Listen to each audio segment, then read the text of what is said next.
Ya, saya ingin menyampaikan beberapa masalah yang memang harus dipahami dan bagaimana sebenarnya terjadinya kehilangan aset itu paling banyak akumulasinya itu ada di phishing.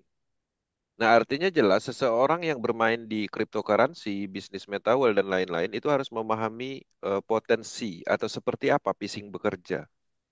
Nah, ketika kita mempunyai aset ya dalam hal ini cryptocurrency baik Bitcoin, Chesscoin atau programnya lain-lain yang berhubungan dengan cryptocurrency itu phishing itu akan masuk yang mana dia akan masuk melalui dap browsernya.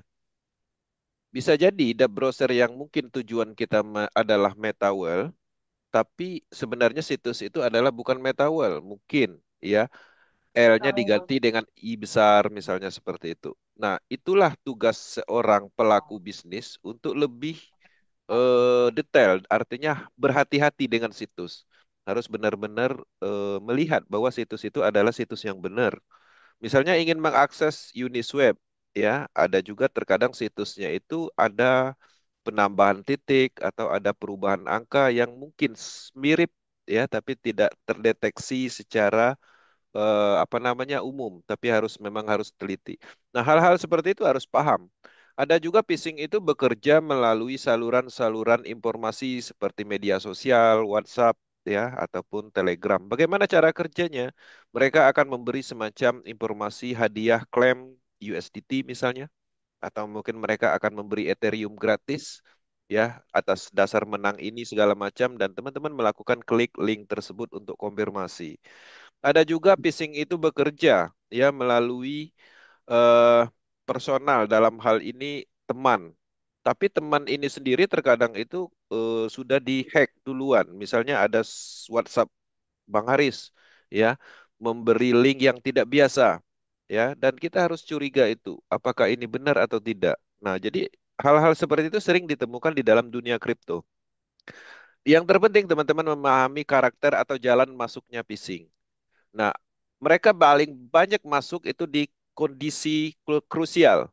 Misalnya di sebelum peluncuran program, ya misalnya pesting akan diluncurkan malam besok. Ah, itu banyak sekali phishing yang mana memberi seolah-olah itu adalah solusi untuk pesting tercepat. Teman-teman bisa mengklik link ini misalnya seperti itu melalui Telegram. Nah, itu juga harus dipahami. Dan phishing itu bekerja tersendiri. Nah, ada beberapa phishing itu menargetkan aset kripto. Itu biasanya yang berhubungan dengan kripto, klaim USDT, klaim Ethereum, atau apapun yang menyerupai situs-situs blockchain. Ada juga yang menargetkan perbankan, yang biasanya muncul klik link ini untuk mendapatkan hadiah apa namanya bantuan media sosial, bantuan pemerintah atau bansos segala macam itu sering terjadi. Itu artinya mereka menargetkan data pribadi yang berhubungan dengan data sentral baik perbankan. Nah, jadi kita harus memahami karakter ber- itu. Tujuannya apa? Kita paham berat, tentang phishing, bagaimana phishing bekerja, bagaimana phishing masuk. Itu tujuannya untuk supaya kita aman berbisnis. Nah, ada beberapa kasus itu teman-teman terkadang itu diberi token ya. MetaWell misalnya address wallet kita ini terpublish ya di media sosial. Kemudian ada seorang hacker menargetkan kita melalui address wallet tersebut. Bagaimana cara kerjanya? Biasanya mereka akan mengirim token.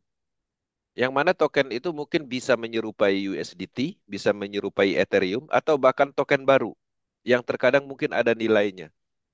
Nah, ketika kita klik token tersebut, dan pada saat mengklik, tanpa disadari sebenarnya ada konfirmasi approval yang akan mengkonfirmasi wallet kita itu supaya terkoneksi dengan token tersebut. Sebenarnya token tersebut adalah smart contract. Kalau kita klik approve, artinya kita mengkoneksi wallet kita itu dengan programnya smart contract mereka. Dan smart contract mereka itu didesain untuk menarik dana kripto.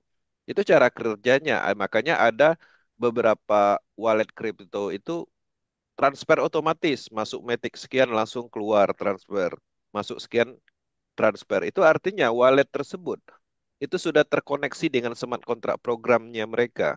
Nah, jadi hal-hal seperti itu kenapa saya sampaikan? Karena kita harus paham nih cara kerja basic, dari mana dia masuk.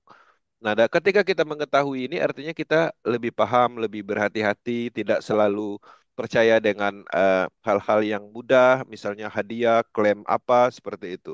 Oke, Bang, terima kasih. Sip, cukup. Oke.